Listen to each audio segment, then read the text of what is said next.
খবর শুনে চোখেতে আমার পানি ঝরে রে। বাতি নাই সাথী নাই, বাতি নাই সাথী নাই, আমি কেমনে রইব অন্ধকার কবরে রে। কবর তোমার খবর শুনে চোখেতে আমার পানি ঝরে রে।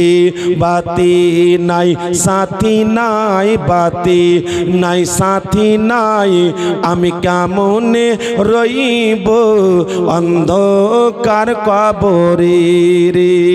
ইজরাইল নামে ফেরেশতা এসে মৌতের সুতোয় তোমায় বাঁধিবে কোষে। ছাড়বে না আর, ছাড়বে না আর, হাজার কাঁদিলে রে। কবর তোমার খবর শুনে চোখেতে আমার পানি ঝরে রে। বাতি নাই সাথী নাই, বাতি নাই সাথী নাই, আমি কেমনে রইব অন্ধকার কবরে রে।